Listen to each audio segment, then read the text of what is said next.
So in previous lecture in theoretical part we have seen the what is database system, why DBMS is used. Okay, because in file format, that is in file structure system or in file system, data store is unstructured format. Unstructured format means what, one by one एका file मध्ये. Suppose आपण कसं करतो की आपले हा unstructured format आहे जो हार्ड डिस्क वरती आपला डेटा सेव्ह असतो. ड्राईव्ह मध्ये आपण कम्प्युटरला काय करतो, डिवाइड करतो सेव्हरल ड्राईव्ह मध्ये, C drive, E drive, F drive. Okay, मग त्याच्यामध्ये डिफरन्शिएट करण्यासाठी आपण काय करतो, अगेन डिरेक्टरीज क्रिएट करतो. ओके, मग त्या डिरेक्टरीज मध्ये आपल्या परत सब डिरेक्टरीज असतात किंवा डायरेक्टली फाईल्स असतात. ओके, मग हा जो डेटा आहे ह्याच्यामध्ये काय असतो, रिडंडन्सी खूप जास्त होऊ शकते. Redundancy means what, duplicate data. Okay, आता सपोज एकच लॅपटॉप सपोज भाऊ आणि बहीण दोघं पण यूज करतात. ओके, पण या दोघांनी काय केले, त्यांचे सेपरेट सेपरेट फोल्डर क्रिएट केले ज्याच्यामध्ये त्यांचा डेटा असेल पर्सनल. ओके, सो जो पर्सनल डेटा आहे, युनिक आहे, तो ठीक आहे, दोघांनी सेपरेट फोल्डर मध्ये केलाय. बट काही सॉंग्स असतील जे की दोघांना कॉमन इंटरेस्ट आहे त्या सॉंग मध्ये, तरी सुद्धा काय केलेलं असेल, एकाने त्याच्यासाठी सेपरेट फोल्डर बनवलेला असेल, तिथे ते सेव्ह केले असेल, दुसऱ्याने त्या सेपरेट फोल्डर मध्ये सेव्ह केलेलं असेल. म्हणजे हे काय झालं, कॉमन जे कॉमन फाईल्स आहेत जे की दोघं पण त्याच्यामध्ये इंटरेस्टेड आहेत, पण त्यांनी काय केले, त्यांनी ते सॉर्ट आउट केले, दोघांसाठी डिफरंट डिफरंट डिरेक्टरीज क्रिएट केले आणि त्याच्यामध्ये सेव्ह केले. पण बाय डिफॉल्ट ते सेव्ह कुठे होते, एका मशीन वरतीच होते. म्हणजेच काय की फाईल प्रोसेसिंग सिस्टीम मध्ये जो असतो ना, तो डेटा अनस्ट्रक्चर असतो. म्हणजेच काय, तो डुप्लिकेट फॅशन मध्ये अनस्ट्रक्चर असतो आणि अनस्ट्रक्चर डेटामुळे काय होती, रिडंडन्सी येते. Redundancy means what,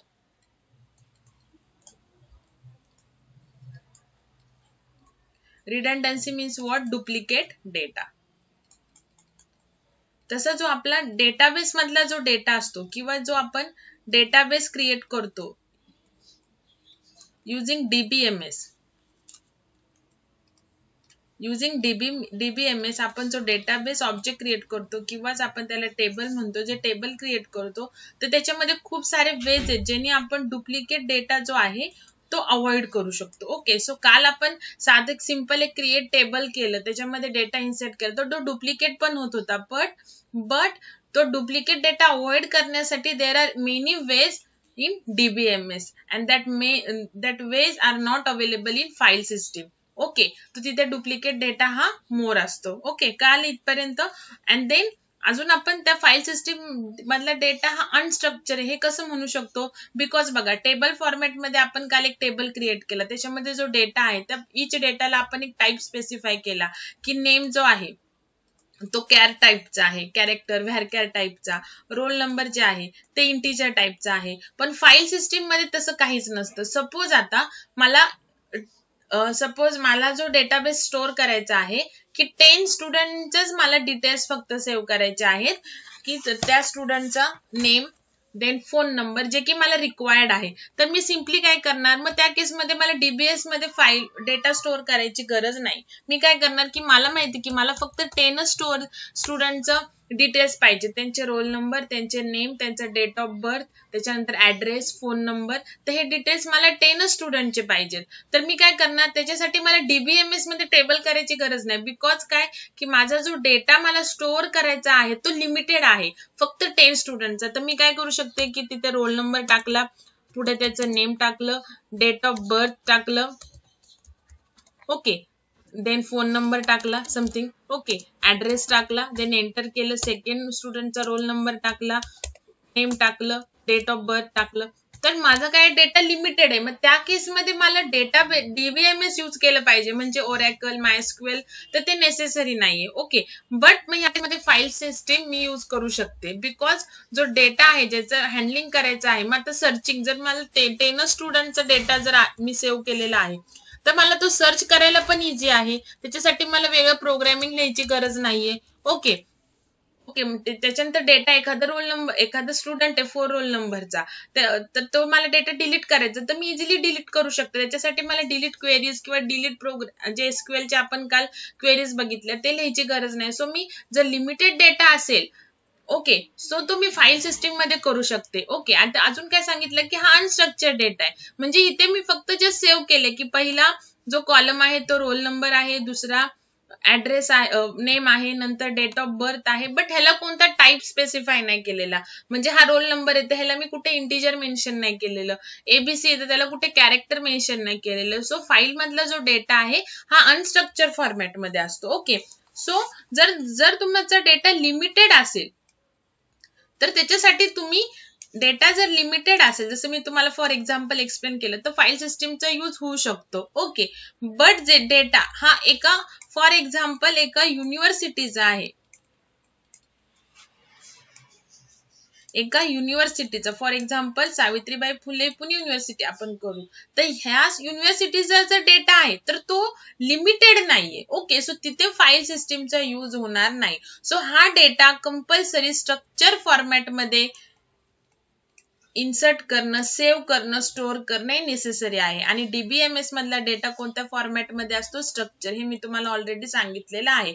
structure format मध्ये असतो म्हणजे काय की आता युनिव्हर्सिटीचा जो डेटा आहे तो डेटा कसा रिप्रेझेंट होईल?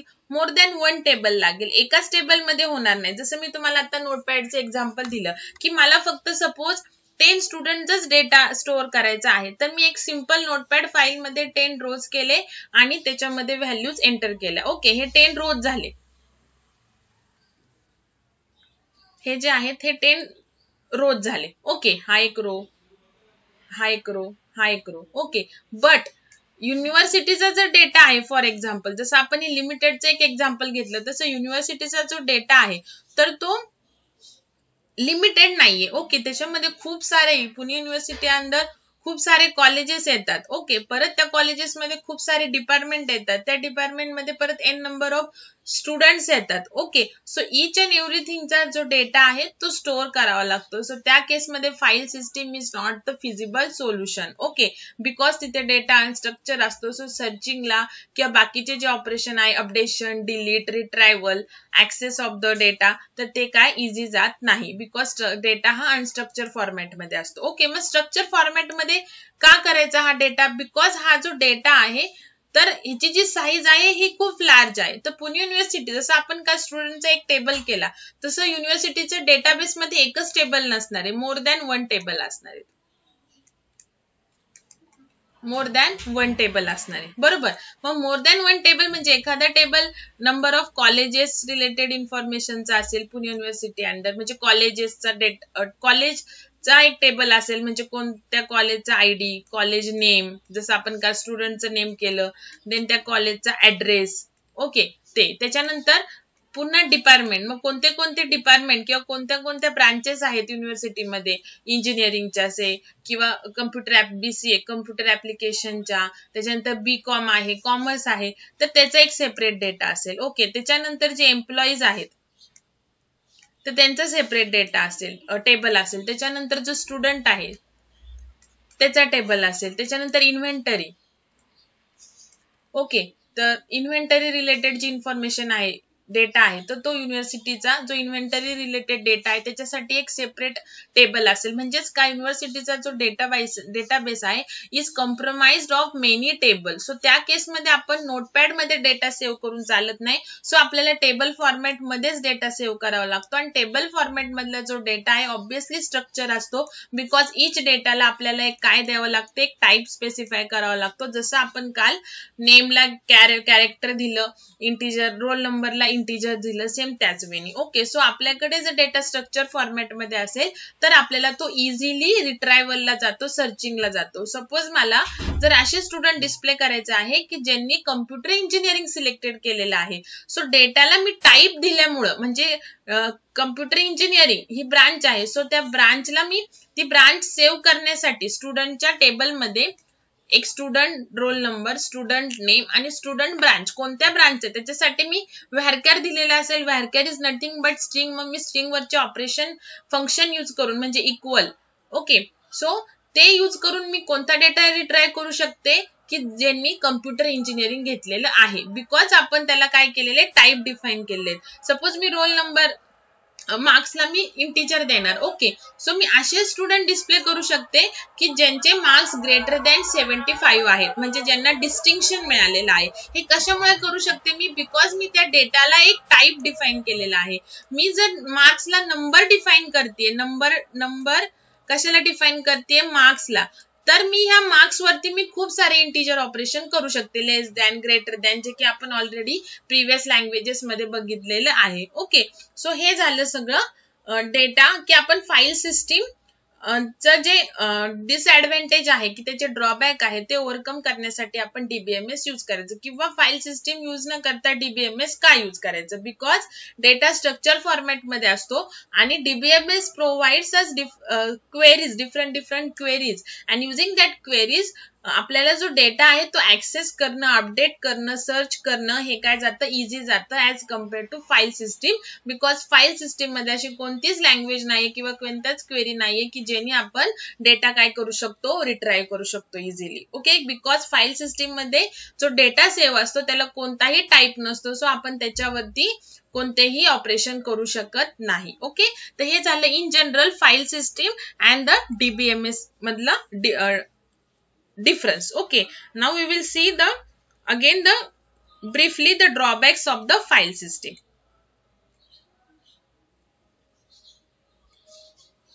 थेरॉटिकल जेव्हा सब्जेक्ट असतो ना तेव्हा तो कोणतं पण एक रिअल टाइम एक्झाम्पल घेऊनच समजून घ्यायचं आहे. नुसतंच पाठांतर करायचं नाहीये, मग तुम्हाला काहीच कळणार नाही. जेव्हा तुम्ही कंपनीच्या इंटरव्ह्यूजला जाताल तेव्हा तुम्हाला कोणी पण डेफिनेशन विचारली की ठीक आहे तुम्ही डेफिनेशन सांगणार, पण ती डेफिनेशन पुढे तुम्हाला एक्सप्लेन करावी लागते with the help of a real time example. ते काय कॉलेज लेवलचं किंवा स्कूल लेवलची तुमचं इंटरव्ह्यू किंवा ओरल टाईप नसतं. तुम्हाला इच अँड एव्हरीथिंग ही रिअल टाइम एक्झाम्पलनीच तुम्हाला काय करावी लागते? समजून सांगावी लागते. ओके, सो कधी पण आता इथून पुढे तुम्हाला डीसीएन, डेटा कम्युनिकेशन नेटवर्क और कम्प्युटर नेटवर्क सब्जेक्ट आहे, तो सब्जेक्ट सुद्धा होल थेरॉटिकल आहे.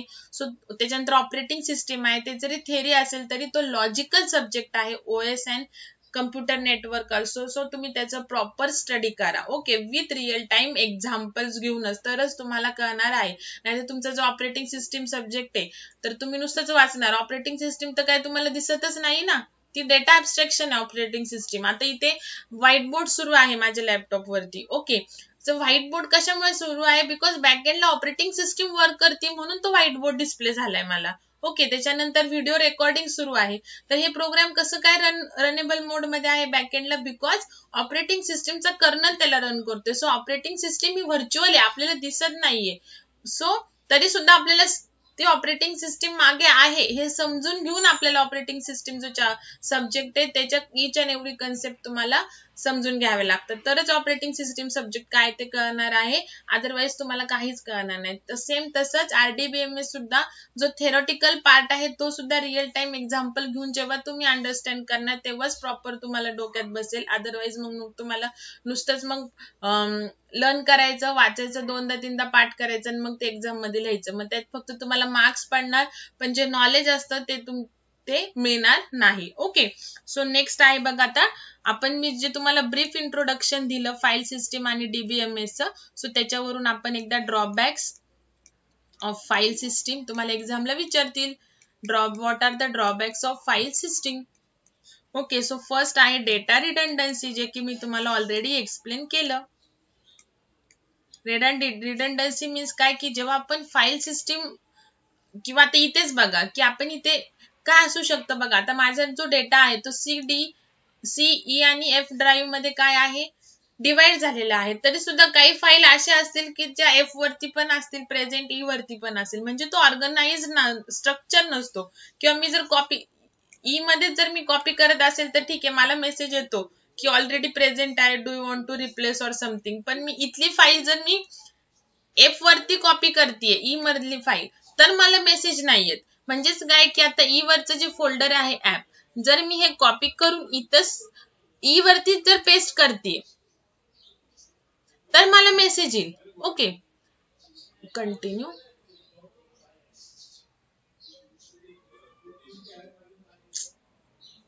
जास्तच मोठं फोल्डर आहे, कॅन्सल करते.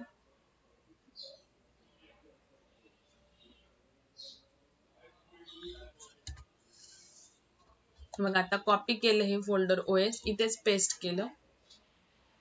हे बघा OS कॉपी, इथे तर मला मेसेज सुद्धा आला नाही बघा. म्हणजेच काय की डुप्लिकेट कॉपीज तयार होतात फाईल सिस्टीम मध्ये. Okay, so this is a main drawback of file system. Okay, so data redundancy means what? Duplication of data.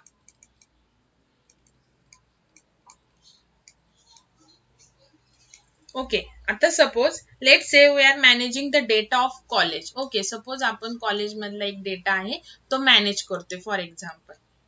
Okay, now college मधला जो डेटाबेस मध्ये आहे त्याच्यामध्ये कन्सिडर करा की वन स्टुडंट जो आहे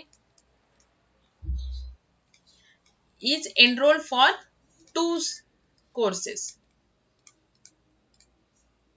Is enrolled for 2 courses. Okay, so this एक स्टुडंट आहे पण तो 2 कोर्स साठी सपोज एनरोल झालेला घेऊ शकतो. युनिव्हर्सिटी मध्ये एक स्टुडंट 2 कोर्सेस साठी ऍडमिशन घेऊ शकतो. ओके, मग ह्या केस मध्ये काय होतं, the same student details in such a case will be stored twice. Okay, फक्त आता हे एकच स्टुडंट आहे पण एका स्टुडंटचा आता सपोज एक कोर्स आपण असं लेट्स से आपण म्हणूयात की इंजिनिअरिंग कोर्स आहे फॉर एक्झाम्पल आणि एक कॉमर्स कोर्स आहे स्टुडंटचा. ओके, मग इंजिनिअरिंग रिलेटेड जो डेटाबेस आहे त्याच्यामध्ये पण त्या स्टुडंटचा रोल नेम असणार, ऍड्रेस असणार, फोन नंबर असणार. ओके, डिफरन्स काय आहे, फक्त branch which is engineer course.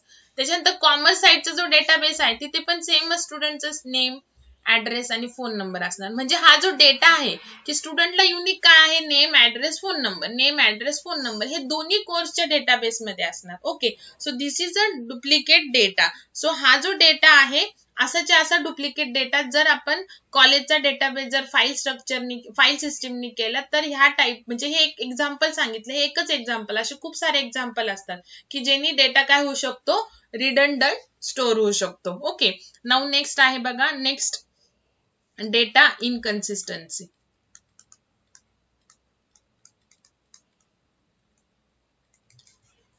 म्हणजे बघा हा जो एक 2 कोर्सेसला स्टुडंट एनरोल झाला बरोबर आहे, मग 2 कोर्सेसचे सेपरेट डेटाबेस असणार फाईल सिस्टीम मध्ये. ओके, सो त्या फाईल सिस्टीम मध्ये इंजिनिअरिंगच्या डेटाबेस मध्ये पण नेम, ऍड्रेस, फोन नंबर असणार आणि कॉमर्सच्या डेटाबेस मध्ये पण नेम, ऍड्रेस, फोन नंबर. म्हणजे हा जो डेटा आहे तो काय झाला, ह्याच्या 2 कॉपीज झाल्या. ओके, असं हे फक्त आपण एकच एक्झाम्पल घेतलं, असे खूप सारे एक्झाम्पल असू शकतात ज्यांनी फाईल सिस्टीम मध्ये डुप्लिकेट डेटा स्टोअर होतो. Okay, so this duplicate data जो असतो और डेटा रिडंडन्सी असते त्याच्यामुळे नेक्स्ट जो प्रॉब्लेम अराईव्ह होतो फाईल सिस्टीम मध्ये तो आहे data inconsistency because of the duplicate data. Okay, so ते काय ते एक्सप्लेन करते. So this data redundancy leads to the data inconsistency. Data redundancy मुळेच data inconsistency होते. Okay, now let's take an example one. Suppose वरचंच example जे आपण घेतलं की one student is enrolled for 2 subject. Okay, now ह्याच्यामध्ये काय येणार की ऍड्रेस दोनदा होणार. Okay, now let's say student request to change his address. तर तसं name, address, phone number, name, address, phone number हे सगळे डुप्लिकेट झाले 2 टाइम्स. ओके, सपोज आता स्टुडंटचा ऍड्रेस काय झाला, चेंज झाला. ओके, सो स्टुडंटनी ऍड्रेस चेंजची रिक्वेस्ट दिली. ओके, सो ऍड्रेस चेंजची रिक्वेस्ट आहे तर फाईल सिस्टीम मध्ये कसं होतं, स्टुडंटनी जेव्हा suppose student request to change his address and if the address is changed at the one place and not all the record, then this can lead to the data inconsistency. बघा, duplicate data मुळे काय होतं की जर एकच data multiple लोकेशनला जर store असेल तर जर तो एखादा डेटा एखाद्या लोकेशनचा जर चेंज केला आणि जर बाकीच्या लोकेशनचा जर चेंज करायचा राहून गेला, सो ह्याच्यामुळे काय होती, डेटा इनकन्सिस्टन्सी होती. म्हणजेच काय, जेव्हा मी ऍड्रेसची रिक्वेस्ट फक्त एकाच इंजिनिअरिंग कोर्सला जो डेटा आहे त्याच्यात चेंज केली, कॉमर्सला केलीच नाही, तर हे it leads to the data inconsistency. जेव्हा मी त्या स्टुडंटचं रेकॉर्ड ऍक्सेस करेल तेव्हा मला 2 टाईपचे रेकॉर्ड मिळेल, एका स्टुडंटचे 2 ऍड्रेस मिळतील. ओके, सो हे झालं डेटा इनकन्सिस्टन्सी. आणि डेटा इनकन्सिस्टन्सी कशामुळे होते, डेटा रिडंडन्सी मुळे होते. डेटा रिडंडन्सी म्हणजे काय की सेम डेटा मल्टिपल लोकेशनला असतो. ओके, आणि फाईल सिस्टीम मध्ये सर्चिंग तर डिफिकल्टच आहे, हे तुम्हाला मी सांगितले. सो डेटा इनकन्सिस्टन्सी मध्ये जेव्हा आपल्याला डेटा चेंज करायचा असतो तेव्हा एखादा सर्चिंग प्रोसेस डिफिकल्ट असल्यामुळे एखादं लोकेशन जिथे तो डेटा जो की चेंज करायचा आहे ते फाइंड करणं राहून जाऊ शकतं. मग त्याच्यामुळे काय की काही लोकेशनला डेटा अपडेट होईल, काही लोकेशनला डेटा अपडेट होणार नाही. मग जो डेटा अपडेट होणार नाही आणि ऑलरेडी अपडेटेड झालेला आहे तर हे झालं data inconsistency. Okay, now next आहे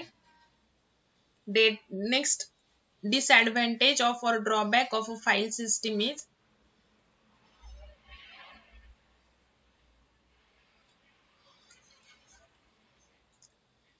data isolation.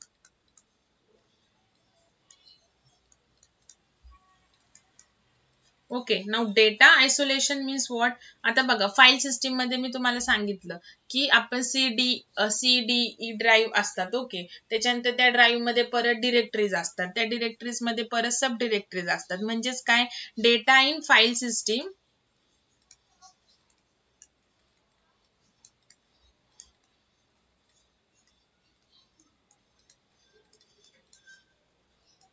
Is scattered in various files.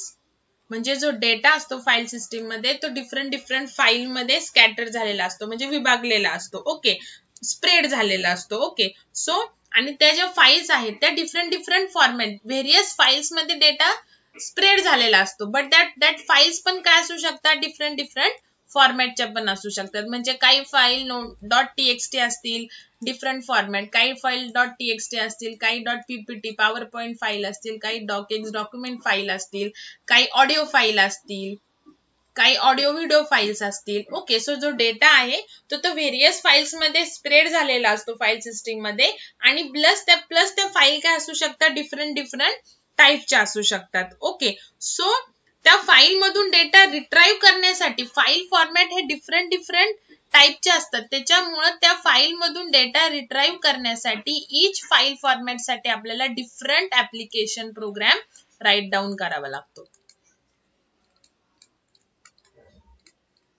आलं लक्षात. जसं या फाईल सिस्टीम मध्ये बघा, आता हे इथे बघा .java फाईल आहे, .class फाईल आहे. मग .class फाईल मधला डेटा रिट्राईव्ह करण्यासाठी वेगळा प्रोग्राम असतो बॅकएंडला, .java साठी वेगळा प्रोग्राम असतो. जर तुमची नोटपॅड फाईल असेल तर त्याच्यासाठी डिफरंट प्रोग्राम असतो. नोटपॅड फाईल असेल .txt त्याच्यासाठी त्या नोटपॅड फाईल मधला डेटा रिट्राईव्ह करण्यासाठी डिफरंट प्रोग्राम लागतो. ओके, तशी केस डीबीएमएस मध्ये नसते, बिकॉज डीबीएमएस मध्ये ऑल द डेटा डीबीएमएस मध्ये ऑल द डेटा हा टेबल फॉर्मॅट मध्येच असतो. टेबल सोडून दुसरा कोणताच फॉर्मॅट डीबीएमएस सिस्टीम मध्ये नसतो, म्हणजे ओरॅकल, मायस्क्यूएल. ओके, सो आपल्याला टेबल मधला डेटा रिट्राईव्ह करण्यासाठी क्वेरीज लागणार आहे, दुसरं आपल्याला काही लिहायची गरज नाही. तसं फाईल सिस्टीम मध्ये जो डेटा आहे हा फाईल्स मध्ये असतो, ठीक आहे, बट त्या फाईल्स डिफरंट फॉर्मॅटच्या असतात. ओके, तसं डीबीएमएस मध्ये टेबल मध्येच डेटा असतो, टेबलचा दुसरा कोणताही फॉर्मॅट नाही. Okay, so this is called as data isolation because we need a different application program to retrieve the data from the different file format. Okay.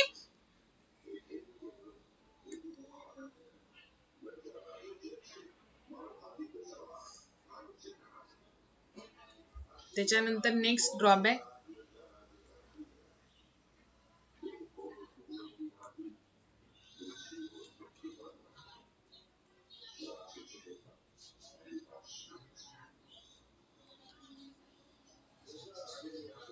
Then next fourth drawback, atomicity issues.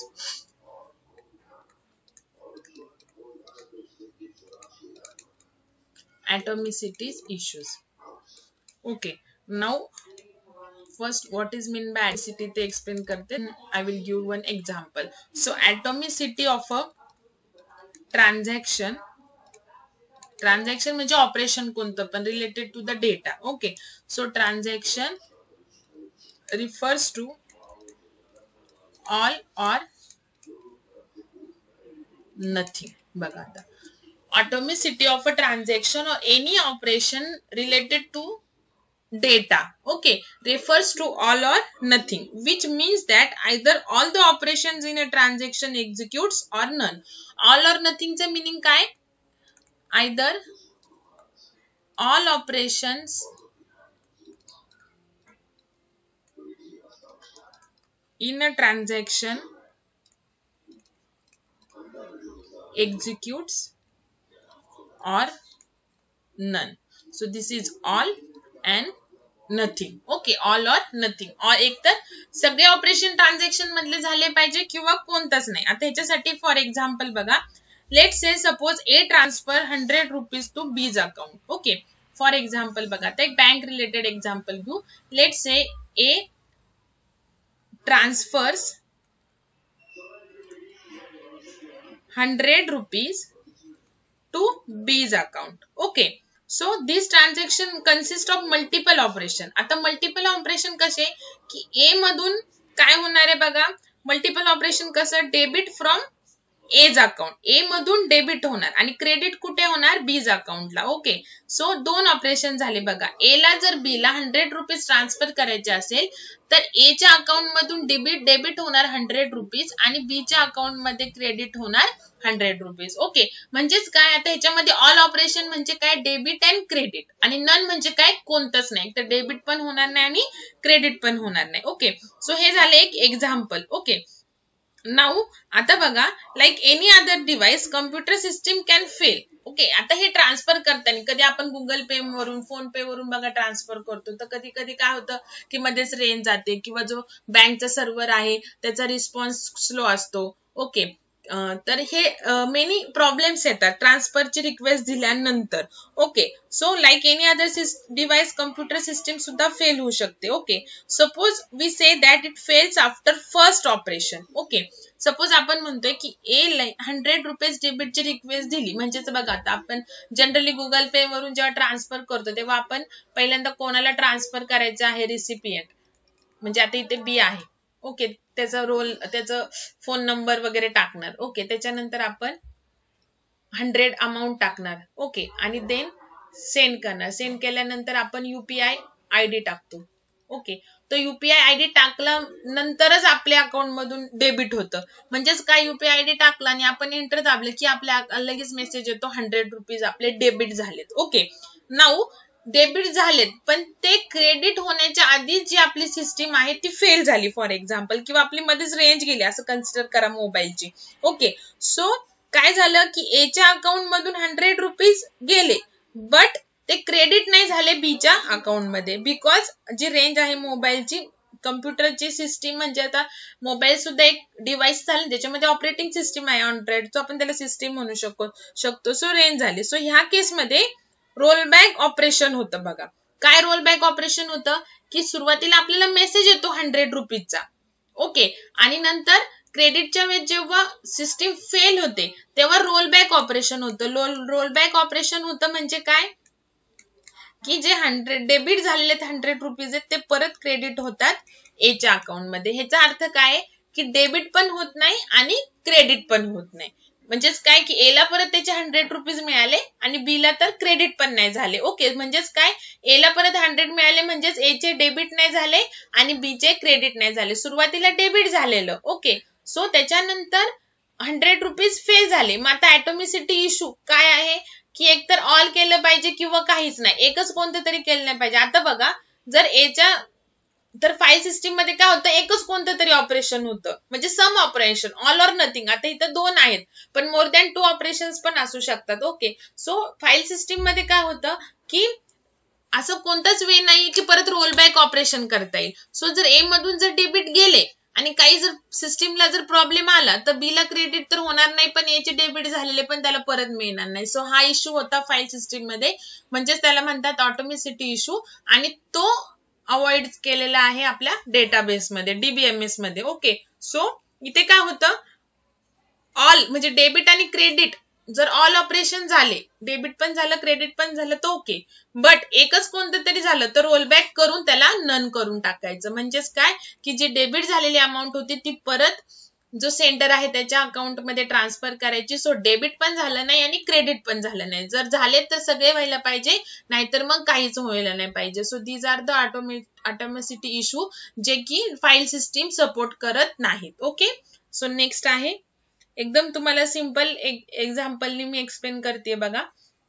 Next drawback आहे data security, file सिस्टीमचा drawback. Data security, आता जर तुम्हाला exam मध्ये काय असतं, exam मध्ये पण असंच एक्सप्लेन करायचं आहे. ओके, विथ एक्झाम्पलच राईट डाऊन करायचं आहे. जेव्हा मी तुम्हाला एक्सप्लेन करते लेक्चर मध्ये तेव्हा साईडला ते थोडंफार लिहून घ्यायचं आहे. मग एक्झामच्या वेळेस तुम्ही जस्ट फक्त तुम्ही जे नोट्स काढलेल्या आहेत त्या जरी रिकॉल केल्या तरी पण तुम्ही स्वतः त्याचे इंग्लिशमध्ये स्टेटमेंट्स करून लिहू शकता. ओके, त्याच्यासाठी तुम्हाला बुकच स्टडी करायला पाहिजे असं काही नाहीये. कोणती पण कन्सेप्ट तुम्हाला कळाली ती कळण्यासाठी जे शॉर्ट मध्ये लिहिता येईल, लेक्चर सुरू असताना, लेक्चर जेव्हा तुम्ही स्टडी करताय तेवढं शॉर्ट मध्ये लिहून घ्यायचं, त्याला समजून घ्यायचं आणि एकदा फक्त रिकॉल करायचं की त्याला ऑटोमॅटिकली त्याचं तुम्ही पॅरेग्राफ मध्ये त्याला राईट डाऊन करू शकता. सो कोणता पण थेरी पेपर हा ह्याच वेनी करायचा आहे. ओके, नाउ नेक्स्ट आहे data security. Next advantage of the file, next disadvantage of the file system. Okay, so data security, आता डेटा आपण स्टोअर का करतो, डीबीएमएस मध्ये काय असतो की डेटा स्टोअर असतो. आता बघा, जे आपल्या फेसबुकला आपला डेटा असतो, फेसबुक सर्व्हरला, जीमेल सर्व्हरला जो डेटा असतो तो सिक्युअर असणं नेसेसरी आहे. ते शेवटी हॅक पण होतात. सो दॅट इज अ काय म्हणू शकतो आपण वर्स्ट केस किंवा रिस्क असते. ती सगळं करून सुद्धा असे रिस्क म्हणजे काय, दॅट मे ऑकर होईलच असं नाही पण होऊ शकते. ओके, सो रिस्क आहे की आता जस्ट न्यूजला होतं बघा, फेसबुकचा डेटा लीक झाला तर तो लीक होऊ शकतो. पण जनरली काय पाहिजे की जो डेटाबेस मध्ये, डीबीएमएस मध्ये जो डेटा स्टोअर असतो in the form of table, तर तो काय पाहिजे, सिक्युअर असतो. तर डीबीएमएस मधला जो डेटा आहे तो सिक्युअर असतो as compared to the file system. Okay, so file system मधला जो डेटा आहे तो सिक्युअर नाहीये. So data should be secured from the unauthorized access which is not present in file system. Okay, data should be secured from unauthorized access. Okay, so हा जो data आहे unauthorised access पासून जो secure राहायला पाहिजे. So this facility is not provided in file system and it is provided in database management system in DBMS. Okay, now next आहे advantage. आता जे ऑब्विसली जे फाईल सिस्टीमचे ड्रॉबॅक्स आहेत that are the advantages of the DBMS. Okay, तरी पण एकदा list out करून देते.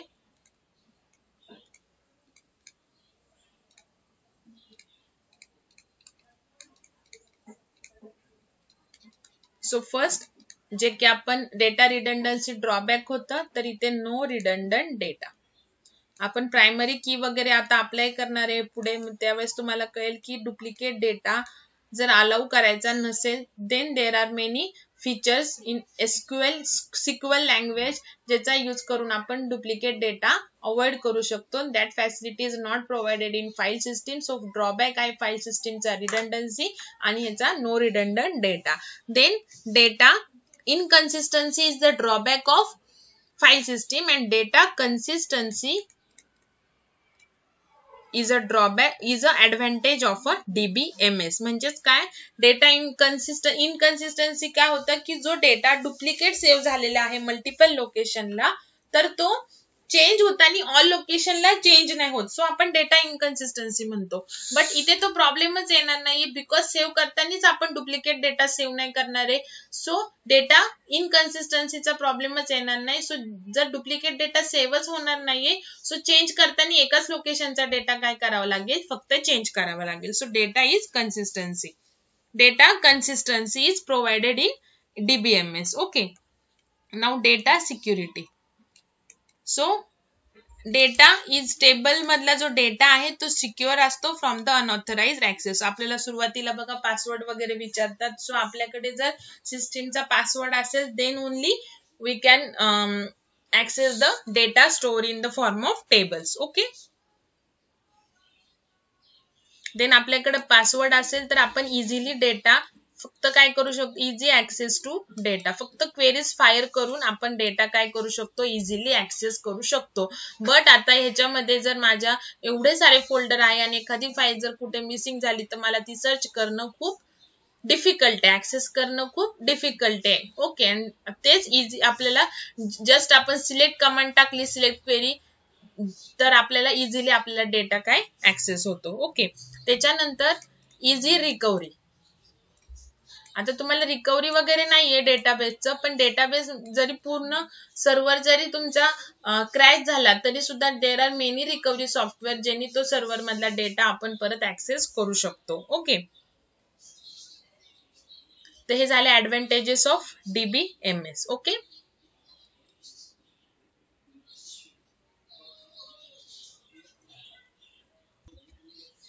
सो नेक्स्ट आहे ऍब्स्ट्रॅक्शन, डेटा ऍब्स्ट्रॅक्शन.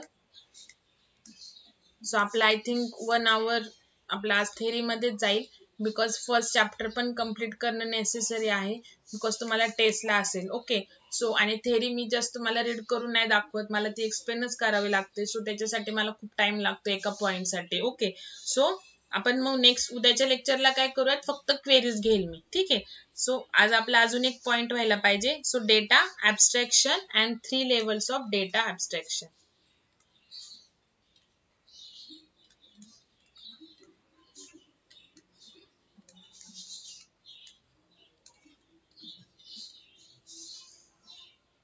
सो आता डेटा ऍब्स्ट्रॅक्शनच्या आधी एक रिअल टाइम एक्झाम्पल घ्या. लेट्स सपोज एक वेबसाईट आहे. ओके, तर ती वेबसाईट आहे सपोज कॉलेजची. डेटा ऍब्स्ट्रॅक्शनच्या आधी what exactly data abstraction means, त्याच्या आधी consider one example. Suppose there is a website of a college. Okay, so तो जे कॉलेजची वेबसाईट आहे त्याची डिफरंट व्ह्यूज असतात, डिफरंट व्ह्यूज. तर स्टुडंटसाठी त्या वेबसाईटचा एक डिफरंट व्ह्यू असू शकतो, कॉलेजसाठी फॅकल्टीसाठी एक वेगळा व्ह्यू असू शकतो, आणि जो कॉलेजचा डीन आहे किंवा आपण लेट्स से प्रिन्सिपल, तर प्रिन्सिपल साठी एक वेगळा व्ह्यू असू शकतो. म्हणजेच काय की जर कॉलेजची वेबसाईट जर स्टुडंटनी ओपन केली तर स्टुडंट काय बघणार, स्टुडंट त्याच्या आयडीनी वगैरे लॉग इन करणार आणि तो काय चेक करेल, किंवा जरी लॉग इन नाही केलं तर त्या वेबसाईट वरचे तो काय कंटेंट चेक करू शकतो स्टुडंट, की कोण अटेंडन्स दिलेले आहेत का, राईट, म्हणजे तुमचे जसे डिटेन्शन लिस्ट वगैरे आहे का, म्हणजे त्याची लिंक आहे का ते चेक करणार, टाइम टेबल आलेलं आहे का एक्झामचं ते चेक करणार, कोणते कोणते कोर्सेस अलॉटेड आहे या सेमिस्टर साठी किंवा सिलेबस काय आहे ते चेक करणार. तो उगाच फॅकल्टीच्या मेनू कडे जाणार नाही, बिकॉज स्टुडंटला तिथे ऍक्सेसच नाहीये. सो स्टुडंटचा व्ह्यू काय, वेबसाईट तर एकच डिस्प्ले होणार सगळ्यांना, पण व्ह्यू प्रत्येकाचा वेगवेगळा असेल. ओके, त्याच्यानंतर फॅकल्टी काय करणार, फॅकल्टी टाइम टेबल कसं क्रिएट करायचं आहे, फॅकल्टीला जर टाइम टेबल, इथे टाइम टेबल व्ह्यू करणार क्रिएट झालेलं, पण क्रिएट करण्यासाठी फॅकल्टी पुन्हा टाइम टेबल वरती जाणार. ओके, देन त्याचे स्टुडंटचे रिलेटेड जी इन्फॉर्मेशन आहे ती काही एडिट करायची असेल तर त्या मेनू वरती जाणार. प्रिन्सिपल फॅकल्टीची पण इन्फॉर्मेशन त्याला लागणार आहे आणि स्टुडंटची पण लागणार आहे. ओके, सो हे जे डिफरंट काय म्हणू शकतो आपण, जे युजर्स आहेत जे की ती वेबसाईट यूज करतायत, तर इच युजरचा एक डिफरंट व्ह्यू आहे रिलेटेड टू त्या website.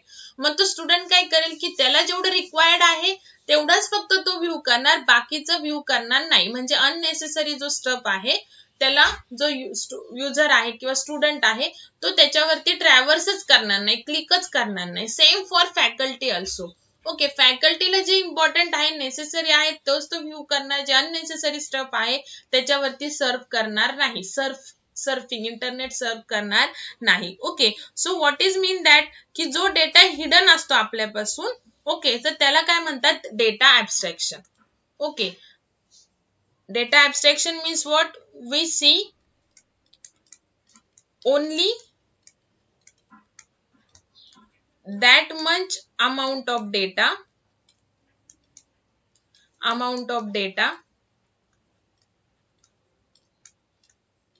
which is necessary. Okay, and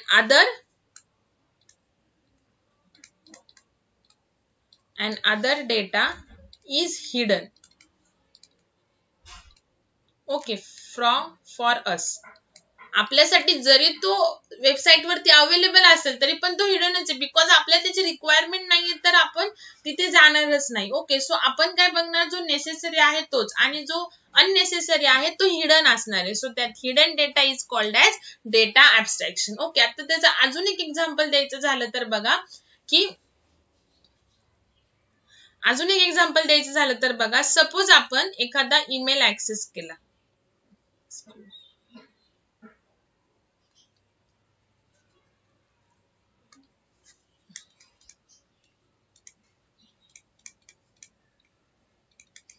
One more example of data abstraction. Suppose we want to access any mail from our Gmail. Okay, आता आपलं Gmail अकाउंट आहे. Okay, आणि आपल्याला एखादा एनी मेल ऍक्सेस करायचा आहे, कोणता पण एक मेल ऍक्सेस करायचा आहे. Okay, so we don't know where that data is physically store. आपल्याला माहिती नाही की तो डेटा ज्याने आपल्याला सेंड केलेला आहे तो कुठे फिजिकली स्टोर आहे, किंवा आपल्याला त्याचं कन्सर्न पण नाही. आपल्याला फक्त कन्सर्न काय की मला कोणत्या तरी सेंडरनी जर मेसेज सेंड केलेला आहे तर तो मेल सेंड केलेला आहे तर तो मला फक्त रीड झालेला पाहिजे. मला हे नेसेसरी नाही की तो कुठे स्टोअर झालेला आहे, तो USA च्या सर्व्हरला स्टोअर झालेला आहे की इंडियाच्या सर्व्हरला स्टोअर झाला आहे. What is concern for me is that the mail should be display on my laptop. Okay, but physically तो कुठे स्टोअर आहे that is not necessary for me, किंवा तो स्टोअर करण्यासाठी काय प्रोग्रामिंग केलेलं आहे that is also not necessary for me. So this is a data abstraction. Okay, आता अजून एक आपण सी मध्ये डायरेक्टली प्रिंटएफ यूज करतो बघा. प्रिंटएफ करतो, डबल कोट करतो, हॅलो करतो. तर आपला कन्सर्न काय की मी जर प्रिंटएफचा सिंटॅक्स राईट लिहिलेला आहे तर हे हॅलो डिस्प्ले झालंच पाहिजे स्क्रीनवरती. ओके, बट ते हॅलो डिस्प्ले होण्यासाठी प्रिंटएफचं बॅकएंडला काय कोडिंग लिहिलेलं आहे, तेव्हा ते प्रिंटएफ फंक्शन काय करतं की तुम्ही डबल कोट मध्ये जे लिहिलेलं आहे ते बरोबर तुमच्या कन्सोल वरती आउटपुट स्क्रीन वरती डिस्प्ले करतो. बट त्याचं जे फंक्शन आहे to display message on a screen, तर तो मेसेज डिस्प्ले करण्यासाठी बॅकएंडला काय काय होतं that is not concern for the user. Okay, so this is a data abstraction. Okay, तुम्ही कम्प्युटर ग्राफिक्स मध्ये लाईन फंक्शनला डायरेक्टली व्हॅल्यू टाकता x1 y1 x2 y2, तर तुम्हाला कन्सर्न काय की मी जे x1 y1 टाकणार आहे तर त्या according to that point line draw झाली पाहिजे. मग ती लाईन ड्रॉ करण्यासाठी बॅकएंडला काय होतंय that is not concern for the user. Okay, so this is a data abstraction. तुम्ही मोबाईल वरती व्हॉट्सअप यूज करता. ओके, तुम्ही एक फ्रेंडला मेसेज करायचा असेल तुम्हाला, जस्ट तुम्ही त्याच्या कॉन्टॅक्ट वरती जाता, मेसेज टाईप करता आणि ॲरो की दाबता, एंटर केलं की मेसेज जातो. मग बॅकएंडला तो मेसेज सेंड होण्यासाठी परत तुम्हाला जो रिप्लाय होतो तो तुम्हाला डिस्प्ले होण्यासाठी इन बिटवीन काय आहे that is not concern for the user. हा, टेक्निकल पर्सनला असं वाटू शकतं की हा हे कसं होतंय, त्याच्यावरती मला प्रोग्राम लिहिता येईल का, पण जे नॉन टेक्निकल पर्सन आहे त्यांना काय बॅकग्राऊंडला काय होतं, बॅकएंडला काय होतं, कसं कोडिंग आहे, कसा तो प्रोग्राम रन होतो, त्याचे काही नेसेसिटी नसते. फक्त काय की मेसेज मी टाईप केला, रेंज आहे तर तो प्रॉपर सेंड झाला पाहिजे, मला दुसऱ्यांनी मेसेज केलेले रिसीव्ह झाले पाहिजे, that is only the concern. So ह्या केसमध्ये जे रिक्वायर्ड नाही that is a coding part which is not required, so that coding part is hidden from the user. Okay, so this is called as the data abstraction. जो unnecessary part आहे तो hide करायचा from the user, that is a data abstraction. Okay, so DBMS नी data abstraction काय होतं, provide होतं. So we can say that the data abstraction is the process of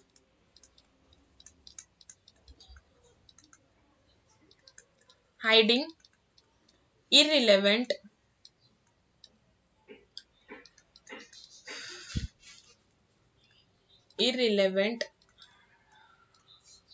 details from the user. तुम्ही असे एक पहिल्यांदा definition लिहून असे डिफरंट एक्झाम्पल्स एक्सप्लेन करू शकता for data abstraction. Okay, now there are 3 main levels of data abstraction which you have to explain in the examination, और जर तुम्हाला ओरल असेल तर ओरल मध्ये सुद्धा विचारतील what are the 3 levels of data abstraction. Okay, so first आपण diagram काढूयात एक 3 लेवल्सची.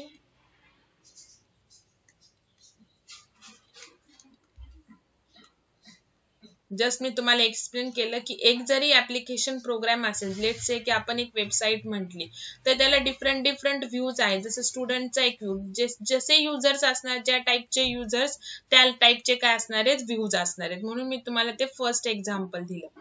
सो सपोज इथं युजर 1 आहे, U2 म्हणजे युजर 2, युजर 3 आणि युजर 4. ओके, तर एक प्रोग्राम आहे, एक वेबसाईट आहे, हे चारही युजर बघतात. तर युजरचा टाईप काय, तो स्टुडंट आहे का, तो फॅकल्टी का, तो डीन आहे का, अकॉर्डिंग टू दॅट प्रत्येकाचा व्ह्यू काय असणार आहे, डिफरंट डिफरंट असणार. म्हणून आपण तो व्ह्यू काय दाखवलाय, डिफरंट दाखवलाय. तर ऑलरेडी तुम्हाला एक रिअल टाइम एक्झाम्पल एक्सप्लेन केलं, त्यामुळे ही डायग्राम तुम्हाला लगेच कळेल. ही व्ह्यू लेवल, पहिली जी लेवल आहे, 3 levels of data abstraction. View level,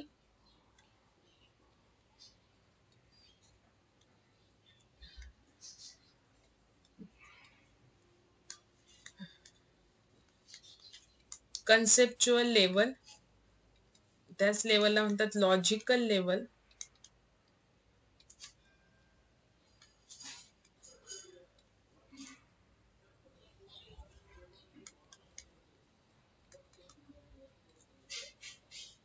physical level, internal schema. Schema म्हणजे स्ट्रक्चर, जसं काल आपल्या टेबलचं स्ट्रक्चर होतं की नाही, डिस्क्राईब DSC कमांडने जे आपल्याला टेबलचं स्ट्रक्चर दिसलं, that is a schema of that table. Okay,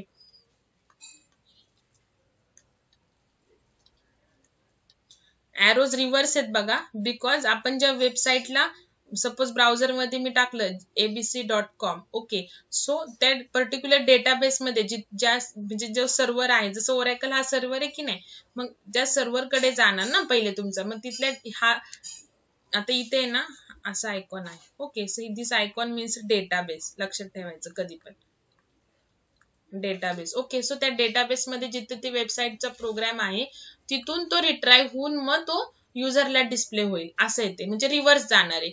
database कडे रिक्वेस्ट गेली पण रिस्पॉन्स येताना डेटाबेस कडे जाणार, डेटाबेस मधून मग ती युजर कडे जाणार. आता हे मधलं जे आहे ते एक्सप्लेन करते मी. ओके,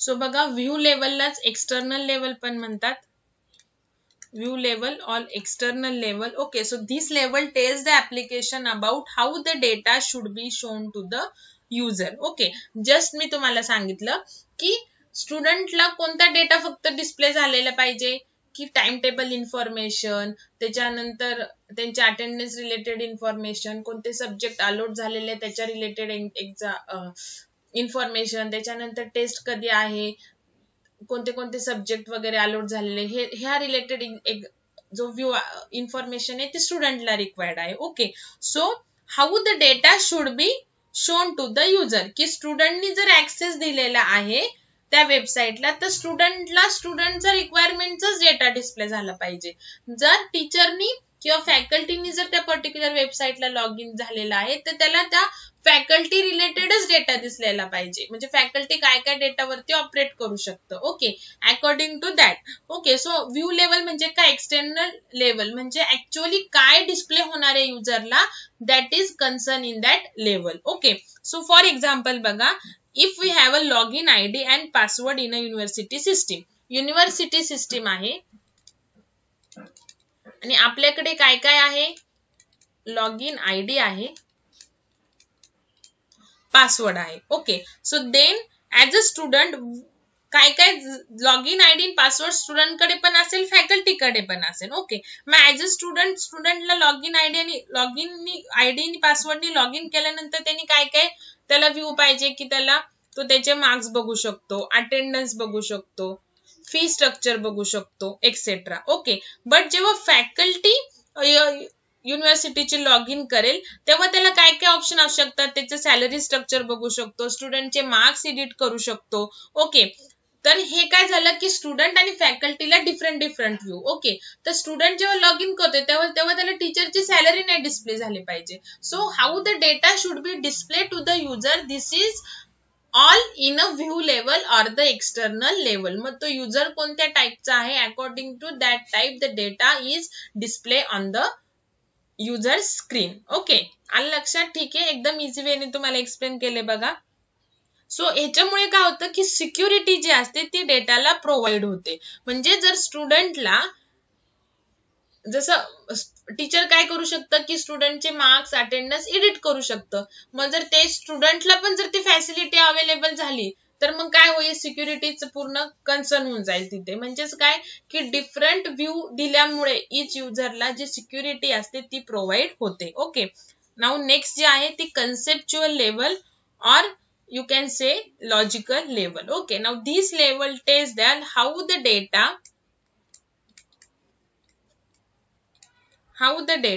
is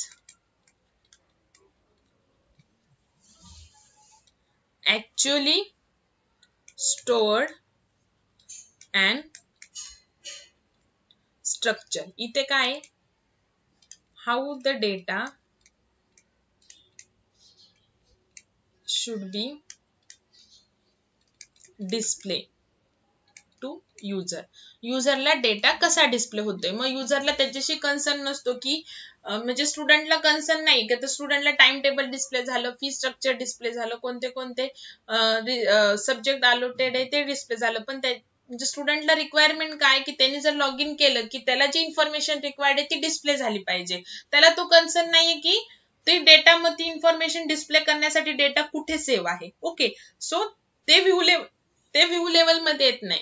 लॉजिकल आणि कन्सेप्च्युअल लेवल मध्ये काय होतं की जो डेटा युजरला डिस्प्ले करायचा आहे तो डिस्प्ले करण्यासाठी तो ऍक्च्युअली कुठे स्टोअर आहे, कसा स्टोअर आहे आणि कोणत्या फॉर्मॅट मध्ये स्टोअर आहे. How the data is actually store and the structure. Okay, so this is all in a conceptual or the logical level. Okay, आता ह्याच्यामध्ये फॉर एक्झाम्पल जर आपण म्हणलं, जसं आपण काल काय केलं, एक टेबल क्रिएट केला.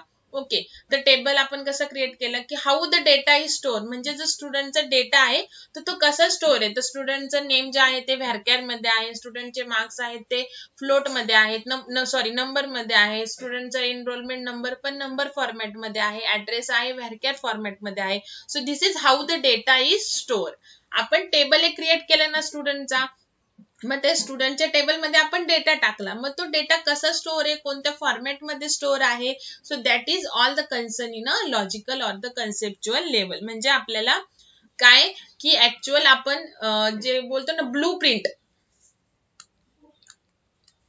प्रिंट काढून घ्यायची. म्हणजेच काय की आता सपोज आपल्याला जर आपलं होम आहे, होमचं जे किंवा आपल्याला बघा जर फ्लॅट वगैरे आपण बुक करायला गेलो तर आपल्याला जे स्ट्रक्चर देतात ना की कोण साईज काय आहे आपल्या फ्लॅटची, किती कार्पेट एरिया आहे. ओके, किती कार्पेट एरिया आहे, किती यूज एरिया आहे, त्याच्यानंतर टोटल एरिया काय आहे आपल्या फ्लॅटचा, त्याच्यानंतर रूम जे बेडरूम्स आहेत तर त्याची साईज काय आहे. तर आपल्याला जी ब्लू प्रिंट देतात ना सेम तसंच. तर इथे ब्लू प्रिंट काय की जसं आपण डिस्क्राईब स्टुडंट केलं की आपल्याला काय काय डिस्प्ले होतं, किती कॉलम्स आहेत, ते कोणत्या टाईपचे आहे. म्हणजे how the data is store in a table about the student. Okay, so this is the logical level and the conceptual level. Okay, and physical level, as the name suggests that physical level tells us where the data is actual store. म्हणजे physical level मध्ये data नेमका कुठे store आहे, oracle मध्ये आहे काय MySQL मध्ये आहे. where the data actual stores, data कुठे स्टोअर आहे आणि डेटा कोणत्या फॉर्मॅट मध्ये स्टोअर आहे. How the data is actual store, data कोणत्या फॉर्मॅट मध्ये स्टोअर आहे, डेटा कुठे स्टोअर आहे आणि इथे डेटा कसा डिस्प्ले होतोय to the user. Finally data कसा डिस्प्ले होतोय युजरला, that is view level, external level. Logical level मध्ये कोणत्या फॉर्मॅट मध्ये डिस्प्ले सेव्ह होतोय आणि फिजिकल लेवल मध्ये एक्झॅक्ट कुठे सेव्ह होतोय. So this is a physical level and the internal level. Okay, so this is all about the data abstraction. Okay, now depends on the data abstraction. Next point is data independence. Data independency.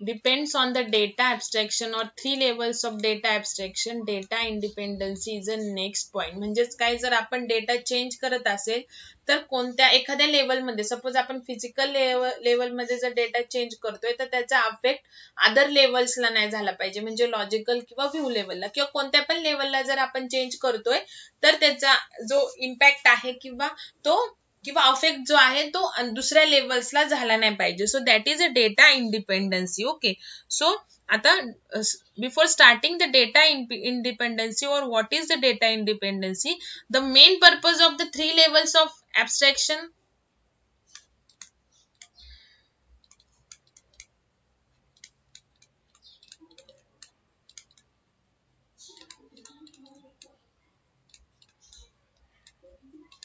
Main purpose of three levels of abstraction is to achieve the data independency. Means what? As the data changes and expands over time, it is important that the changes in one level should not affect the data at the other levels of the database. म्हणजेच बघा, आता three ज्या levels आहेत data ॲब्स्ट्रॅक्शनच्या, ठीक आहेत. आता suppose एक जर कॉलेज रिलेटेड डेटा आहे, ओके, सर तो काय करतोय त्याच्यामध्ये ओव्हर द टाइम तो डेटा काय होणार आहे, एक्सपांडच होत जाणार आहे. ओके, मग तो एक्सपांड होतो म्हणजेच काय की त्या डेटाबेस मध्ये एक्स्ट्रा टेबल आपल्याला ऍड करावे लागतील किंवा त्या टेबल मध्ये एक्स्ट्रा रोज ऍड करावे लागतील. जसे आपण काल 3 स्टुडंटचे रोज ऍड केले की नाही, ABCPQRXYZ, तसे जसे जसे स्टुडंट येतील तसे आपल्याला नंबर ऑफ रोज ऍड करावे लागतील. मग जेव्हा आपण तो डेटा ऍड करत असू तेव्हा त्याचा अफेक्ट दुसऱ्या लेवलवरती, म्हणजे आपण ऍड कुठे करणार, फिजिकल लेवलला. डेटाबेस आहे ना आपला, लास्ट लेवल काय होती, फिजिकल, जिथे डेटाबेस आहे तिथे आपण ऍड करणार, ऍक्च्युअल स्टोअर करणार डेटा. मग तो ऍड करत असताना त्याचा अफेक्ट दुसऱ्या लेवलवरती झाला नाही पाहिजे. So this is a data independence. Okay, so data independence refers to the property of DBMS through which we can modify schema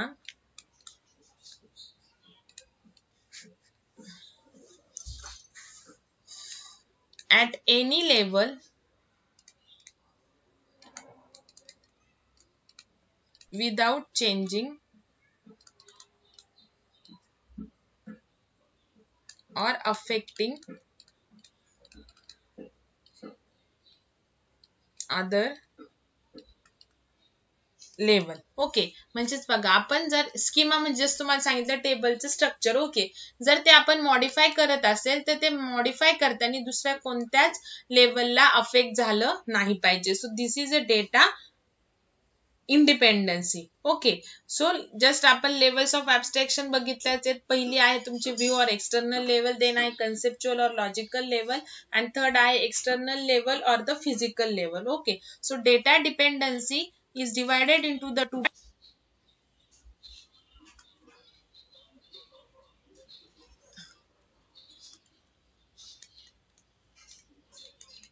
data independency is divided into two parts: physical data independence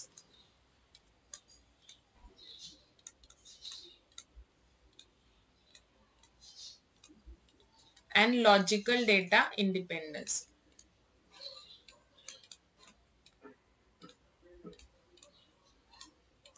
Okay, so physical data independence refers to the characteristics of changing the physical level without affecting the logical or the conceptual level. Okay, आता म्हणजे काय, physical level म्हणजे काय, actual जिथे data store होतो, म्हणजे storage device, जिथे data store होतो. मग स्टोरेज डिव्हाइस एक तर तुमचं हार्ड डिस्क असेल जिथे डेटा स्टोअर होतो. ओके, आता सपोज काय सांगितलं, physical data independence means what, it refers to the characteristics, एक इथे लिहून देते म्हणजे तुम्हाला कळेल, refers to the characteristic of changing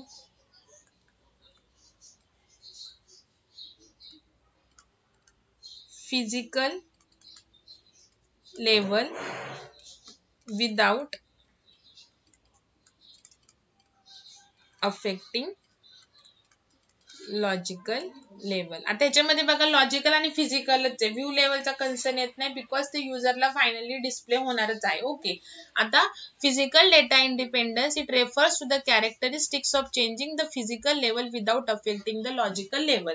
तर ऑलरेडी तुम्हाला सांगितलं की फिजिकल लेवल मध्ये काय होतं, ऍक्च्युअली डेटा स्टोअर होतो. मग डेटा कुठे स्टोअर होईल, आपल्याला माहिती आहे हार्ड डिस्क मध्ये डेटा स्टोअर होतो. ओके. आता सपोज जो स्टोरेज डिव्हाइस आहे ते जर चेंज करायचं झालं, सपोज हार्ड डिस्क आता म्हणजे कसं असतं की आता सपोज जेवढा हार्ड डिस्कचा यूज होईल, जसं आपल्या मेडिसिनला वगैरे एक्सपायरी असते जी हार्ड डिस्कला नसते, पण कधी कधी आपलं मशीन खूप स्लो होतं किंवा हार्ड डिस्कचे जे पार्टिशन्स आहेत, ओके, तर ते प्रॉपर वर्क नाही करत, मग त्या केसमध्ये आपल्याला हार्ड डिस्क चेंज करावी लागते. ओके. सो हार्ड डिस्क जर चेंज करायची झाली म्हणजेच आपण आपला डेटा मूव्ह करणार. मग आता सपोज हार्ड डिस्क आपल्याला हार्ड डिस्कच्या ऐवजी मॅग्नेटिक टेप वरती डेटा काय करायचा आहे, सेव्ह करायचा आहे. फॉर एक्झाम्पल हार्ड डिस्क वरून मॅग्नेटिक टेप वरती आपल्याला डेटा सेव्ह करायचा आहे. म्हणजे ह्या केसमध्ये आपण काय चेंज करतोय, फिजिकल लेवल चेंज करतोय. म्हणजे जिथे ऍक्च्युअली स्टोरेज आहे तेच आपण चेंज करतोय. मग ते चेंज करताना आपलं लॉजिकल लेवल म्हणजे how the data is store. म्हणजे बघा की आपण सपोज स्टुडंटचा एक टेबल क्रिएट केला होता स्टार्टिंगला, त्याचा फॉर्मॅट आहे name, roll number, address. Okay. This is how the data is store about the student. आणि हा डेटा आपण एक स्कीमा केलेला आणि तो डेटा ऍक्च्युअली स्टोअर ह्या फॉर्मॅट मध्ये, हा स्कीमा आहे जस्ट. ओके. तर हा डेटा ऍक्च्युअली स्टोअर झालेला होता हार्ड डिस्क वरती. आता जेव्हा आपण तो डेटा हार्ड डिस्क वरून मॅग्नेटिक टेप वरती मूव्ह करू तेव्हा त्याच्या स्कीमावरती काही अफेक्ट झाला नाही पाहिजे, म्हणजेच त्याच्या लॉजिकल लेवलला काहीच अफेक्ट नाही झाला पाहिजे. This is a data independency if we are changing the storage device, that is a physical level. Okay. आलं लक्षात. Then logical data independence.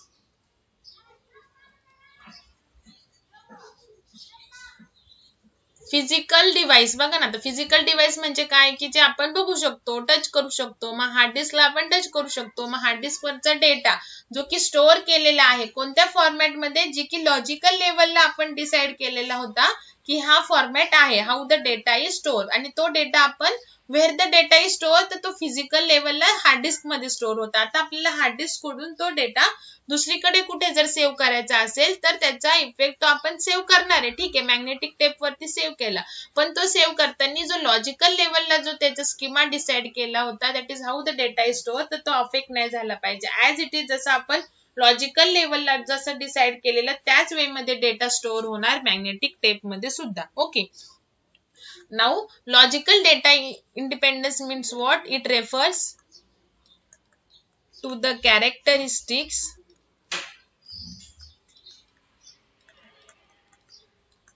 of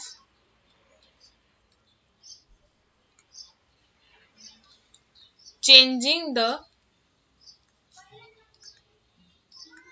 logical level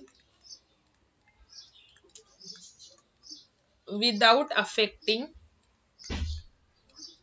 external or view level. Okay. आता बघा म्हणजे physical लेवलचा change affect जो आहे तो logical वरती नाही झाला पाहिजे, आणि लॉजिकल वरती जर काही चेंजेस केले तर त्याचा एक्सटर्नल किंवा व्ह्यू लेवल वरती काही अफेक्ट झाला नाही पाहिजे. बघा आता काय सांगितलं, this also helps in separating the logical level from the view level. If we do any changes in the logical level then the user view of the data remains unaffected. म्हणजे काय की ठीक आहे, तुम्ही स्टुडंटचा जो डेटा आहे, how the data is store, that is explain in a logical level, how the data is store. Okay. आता suppose आपण ते स्कीमा थोडासा चेंज केला. ओके. स्कीमा आपण चेंज करू शकतो, जसं मी काल आपण अल्टर केलं बघा, जे नेम व्हॅरकॅर होतं त्याला कॅर केलं, तसं स्कीमा चेंज जर केला आपण तर त्याचा व्ह्यू वरती काही अफेक्ट नाही झाला पाहिजे. म्हणजेच काय की तुम्ही जर स्टुडंटचा स्कीमा चेंज केला तर तुम्ही असं चेंज नका करू की स्टुडंट जेव्हा ती वेबसाईट खोलेल तेव्हा तो मार्क्स पण एडिट करू शकतो. आलं का लक्षात. सो स्टुडंटला जो व्ह्यू पाहिजे की he can see the marks, he can see the time table, he can see the fee structure but cannot edit it. So तो जो व्ह्यू आहे तो तसंच राहिला पाहिजे जरी तुम्ही स्कीमा चेंज केला, जरी how the data is store हा फॉर्मॅट जरी तुम्ही चेंज केला तरी सुद्धा जो व्ह्यू लेवल आहे तो चेंज झाला नाही पाहिजे. Okay. So this is a data independence. Okay. How the data is store जरी तुम्ही चेंज केला तरी सुद्धा स्टुडंट जो व्ह्यू आहे तो चेंज नाही झाला पाहिजे. आणि जर तुम्ही where the data is store म्हणजे तुम्ही एका डिस्क वरून दुसऱ्या डिस्क वरती जरी डेटा चेंज केला, स्टोअर केला, मूव्ह केला, तरी सुद्धा जो लॉजिकल डेटा आहे त्याच्यावरती अफेक्ट नाही झाला पाहिजे. So this is all about the data independency. So today आपण थेअरी मध्ये तिन्ही पण इम्पॉर्टंट पॉइंट बघितलेला आहे. Advantage of DBMS, disadvantages of file system, then data independency and the data abstraction. Okay, so next lecture ला आपण फक्त queries घेऊयात आणि मग तुम्हाला क्वेरीज म्हणजे तुमची क्वेरीची प्रॅक्टिस होईल आणि मग क्वेरीज एक्सप्लेन क्वेरीचे तुम्हाला भरपूर सारे एक्झाम्पल देईल. ओके, सो आपली फर्स्ट चॅप्टर मधली बऱ्यापैकी थेरी झालेली आहे. ठीक आहे.